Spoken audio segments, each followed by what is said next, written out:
I don't know about you guys, but I'm super hyped for The Bad Batch Season 2. All of the focus has recently been on the live action stuff, and rightly so. We just came out of the Book of Boba Fett, and everyone, myself included, is pumped for the Kenobi series on May the 25th. But we cannot forget about The Bad Batch Season 2, so today, my dear friends, we're going to be talking about it. We have a couple of updates, and then we're going to discuss what Season 2 might have in store. So without much further ado, and without any more jibber jabber, let's get pumped for The Bad Batch. Yesterday, Around the Galaxy podcast tweeted that this coming Wednesday there's going to be something Bad Batch related on Disney+. Now, immediately, as you can imagine, fans were super hyped, and there was a lot of speculation going round. Some were saying it could be a Disney gallery, a behind-the-scenes sort of thing, or even the Season 2 trailer. But then, my dear friends, unfortunately, Around the Galaxy podcast retracted their earlier statement and said that it's most likely not true. They say after further digging, they are no longer confident that their former statement was accurate.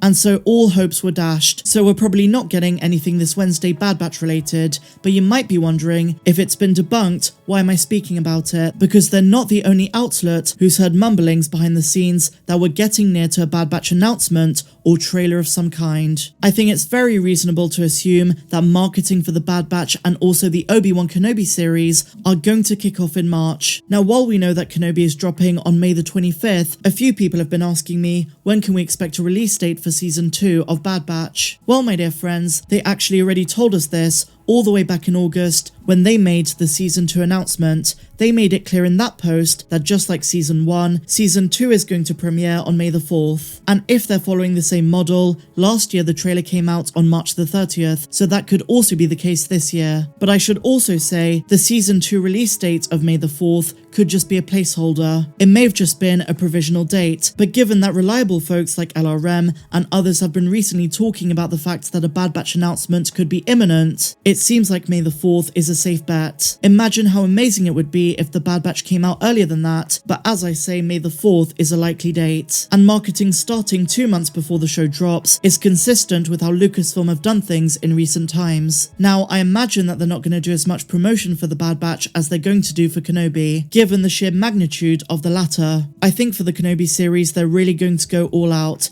and we're literally now in the final stretch of waiting for that first teaser. The show drops the day before Star Wars Celebration in Anaheim, and we're already seeing the show trend every other day on social media. And the first time we're going to see Ewan McGregor as Obi-Wan, not just in a poster, but in that trailer, is almost certainly going to break the internet. And as I say, with March just around the corner, which is when they're going to start promoting both of these shows, the wait is almost over. Now, the final Bad Batch thing I wanted to mention is this poster that emerged. A lot of people think it's a mistake, while others believe it's deliberate. If you're wondering what I'm talking about, if you look closely, there's a crosshair on the top and a crosshair on the bottom. I personally think this poster was a printing mistake, but those who defend it say that the person with the crosshair armor on the bottom is actually Omega, who is sporting Crosshair's armor after he dies. Not too sure what to think about that. I think it was a printing error, although I will say it is a more condensed version of him, and also the bandolier and the belt do not match the crosshair that we know, so on the odd chance that this is actually real, Omega might adopt her brother's armor, maybe after he sacrifices himself for her.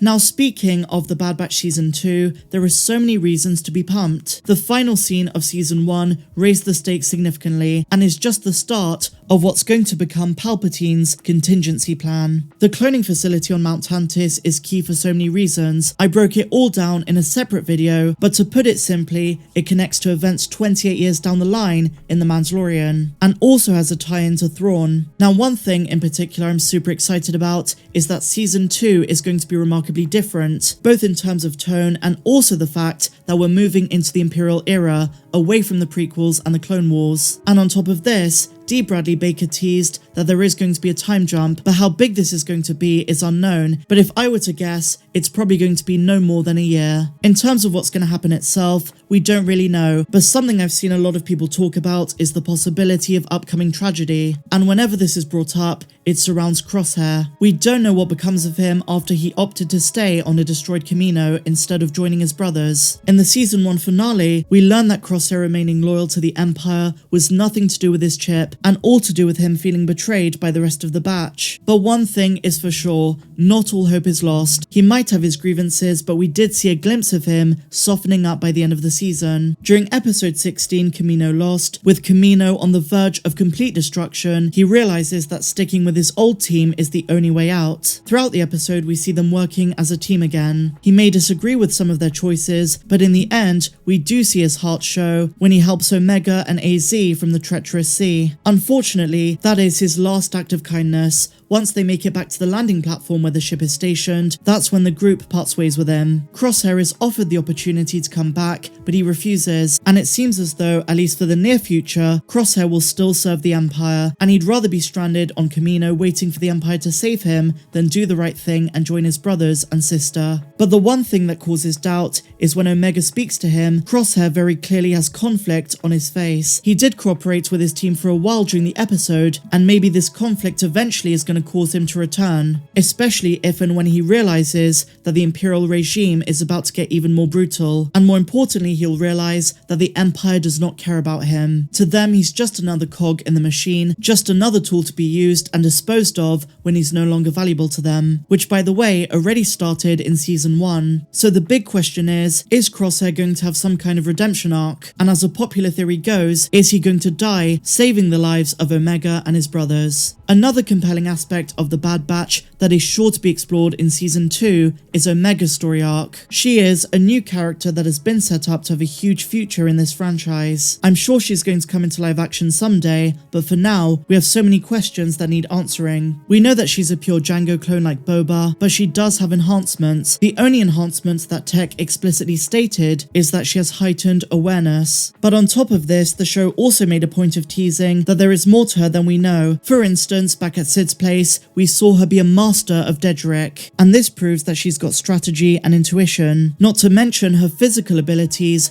which as the show progresses, she is getting better at. Omega is fascinating, and there is so much to explore with her backstory, and also where she's going. She does not have accelerated aging, so she is going to outlive all of her brothers, and that's going to make it interesting for where she ends up by the time of the original trilogy, and also beyond that, in the time frame of the Mandalorian and Mandalorian related shows. I've always hoped that she'd end up as a Mandalorian or maybe even a bounty hunter. Some really interesting food for thought. I can't wait for the Bad Batch season 2. As always, I will be doing full episode breakdowns, reviews, and all of that good stuff. And many of you amazing folks discovered my channel through the Bad Batch, and I can't wait to relive all of that hype. But otherwise, my dear friends, that brings us to the end of this news update. If you enjoyed it, please be sure to give me a big fat thumbs up. Please subscribe to the channel if you're new, and as always, a massive welcome if you are. And if you want more videos from me that are not found here on YouTube, then click the link down below and that will take you to my Patreon. We do reaction streams, breakdown videos, explained videos, and so much more. But until the next one, my dear friends,